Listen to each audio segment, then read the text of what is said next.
Hi, my name is Brent Mai.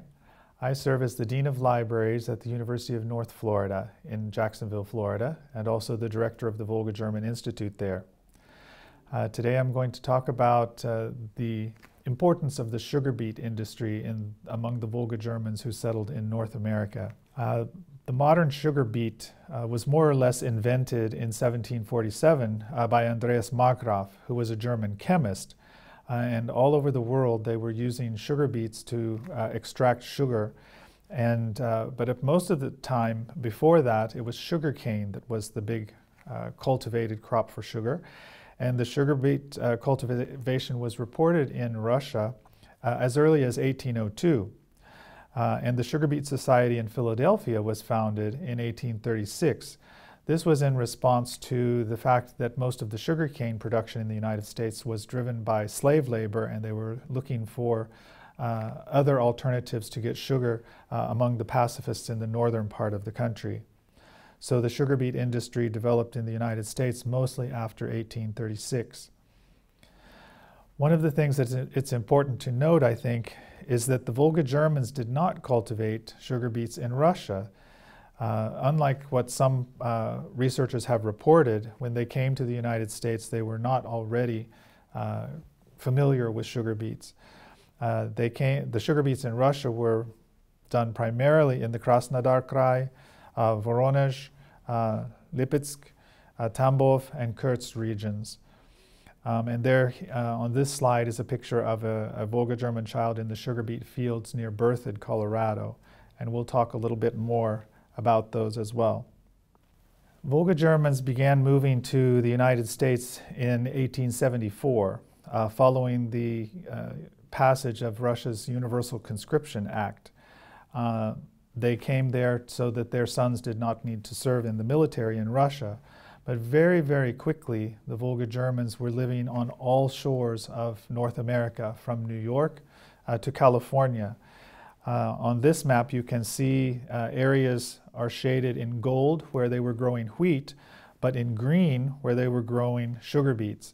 And you'll see that it's a very large concentration of Volga Germans that are settling in the areas where sugar beets are going to be produced. The map in the lower right-hand corner is where sugar beets are produced today in the United States, and you can still see that the areas where Volga Germans have settled are also the areas where sugar beets are under production. We're going to be looking today at the sugar beet production in Michigan and Colorado and Nebraska primarily. The first group we're going to look at are the settlements of Volga Germans in Colorado and Nebraska. That's where the bulk of the sugar beet industry developed after 1900. This map shows the locations of Volga German settlements in both of these states, and the circled area is the area where sugar beets were being grown from 1900 to today. There were many, many sugar beet factories established in this area. You can see here a list of them, from the first one built in Grand Island, Nebraska in 1890 to the last one was built in 1968 in Goodland, Kansas. The Great Western Sugar Company was the largest company that ran most of these production facilities, and you can see the picture here of one of those factories that was in Fort Collins, Colorado. Volga Germans were an important part of the labor force from the very beginning of this industry out on the plains of Colorado and Nebraska.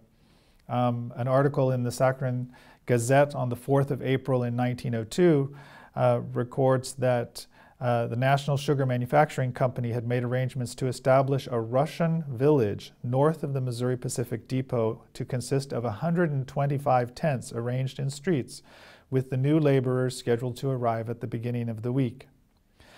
Shortly thereafter, the article then in the lower right-hand corner, as sugar factories began operations in Colorado, newspapers reported on the influx of Russian settlers and laborers. On the 24th of April 1902, the Denver Times reported that the Burlington Railroad brought 13 train cars of Russian immigrants from Nebraska to Loveland to work in the sugar beet fields. Nearly 600 settlers for Colorado in one day. In November of 1902, under the headline Beet Culture, the editors of the Brush Tribune in Brush, Colorado, opined that the sugar beet is here and here to stay, and sought to dispel the xenophobic concerns that Germans from Russia would fill communities with untrustworthy and cheap laborers. To the contrary, reporting on the condition of affairs at Loveland, the Tribune's editors wrote that Germans from Russia had proven to be honest, sober, and industrious, and capable and willing workers. So they were looking for exactly the type of workers that the Volga Germans were to come to work in the sugar beet industry. The American Sugar Refining Company in Colorado was one of the big companies there. There were 5 major ones operating in Colorado at that time: the American Sugar Refining Company, Colorado Sugar Manufacturing Company, the Great Western Sugar Company, Holly Sugar Company, and the National Sugar Manufacturing Company. You can see a couple of pictures on this slide of the Volga German families harvesting sugar beets near Fort Collins, and the largest of the factories in Rocky Ford, Colorado, which had been built in 1901. This next slide shows the sugar beets arriving in Johnstown, Colorado in 1909. You can see they're being harvested there and brought by wagons to the depot to be shipped to the factories in the area. And the photograph in the lower right-hand corner are Volga German families, working near Loveland, Colorado in the 1920s. So the sugar beets became a big industry in this part of the country. This next slide shows a picture of one of the sugar beet shacks that's currently part of a museum complex in Windsor, Colorado, the Centennial Village. And this is where the Volga Germans would live while the sugar beet industry was going on. Another picture of a family in Weld County, Colorado, and a picture of Paul Fritzler with a load of sugar beets near Windsor in Colorado as well. To move on to the Volga German settlements that were in the Michigan area, the sugar beet industry there began at about the same time, but grew very rapidly, very quickly, and the area is much smaller that was contained in the sugar beet industry in Michigan. You can see a list here on this slide of the Volga German settlements that are in Michigan. Not all of these had sugar beet manufacturing going on in them, but this is where the Volga Germans had settled in Michigan. This next slide shows the thumb of Michigan, and that's where the bulk of Volga Germans live in Michigan, as well as where the sugar beet industry is located. Headquartered in Bay City, Sebring and Sandusky areas, and even going as far south as Port Huron and Flint. Some articles from the newspapers in that area report in the spring of 1903, the Yale Exhibitor reported that 12 train coaches containing 900 Russians, as they were called then, had arrived in Croswell from Lincoln, Nebraska to help with the sugar beet crop. In May of 1904, an edition of the Daily Herald reported the first of several train coaches of Russians from Nebraska had once again arrived on the Pierre Marquette in Carsonville, all destined for the surrounding sugar beet fields. When the Nebraskans stopped coming, the labor was filled by Russians who were recruited from Sheboygan, Wisconsin, and from the Volga German neighborhoods in Chicago. As Saginaw became their permanent home, the workers from Saginaw were recruited also to work in the sugar beet fields. And by 1910, there were immigrants from the Volga German region who were coming directly to Sanilac County from faraway Russia. So they were being recruited by the sugar beet manufacturers to work in the industry in Michigan from the beginning. The Michigan beet farmers in 1939 are shown here in this slide. This is from the Michigan History Magazine. Another slide of sugar beet workers in Michigan at about the same time. This slide is showing farmers loading sugar beets into the wood-sided gondola, and this is in Plymouth, Michigan in 1918. A lot of manual labor is required for the growing of sugar beets then in particular.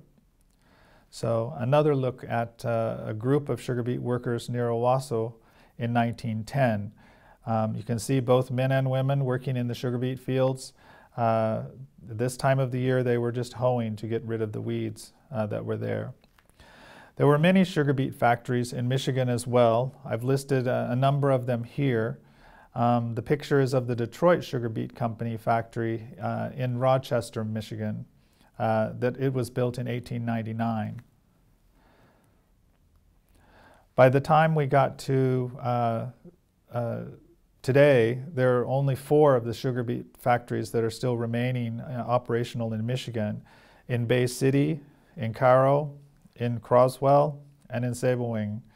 And today there are about 1,000 farmers in the thumb of Michigan and that area that are growing sugar beets on about 160,000 acres of land. All right. The changing landscape of the sugar beet workers. By 1920, only 10% of Michigan's sugar beet workers were German Russians because many of them had moved into the factories in the cities. However, in Colorado, 70% of the workers were still German Russian in 1920, and this continues today. You can see here that a couple here of gentlemen here are growing sugar beets, Perry Wiedemann and Mike Otto. They're in a sugar beet field outside of Greeley, Colorado. So sugar beets are still a part of Volga German history, and Volga Germans are still an important part of sugar beet growing and sugar manufacturing in the United States today. This is how you can reach me if you have questions about Volga Germans. The website for the Volga German Institute is listed here, as well as my contact information by email as well. Thank you very much.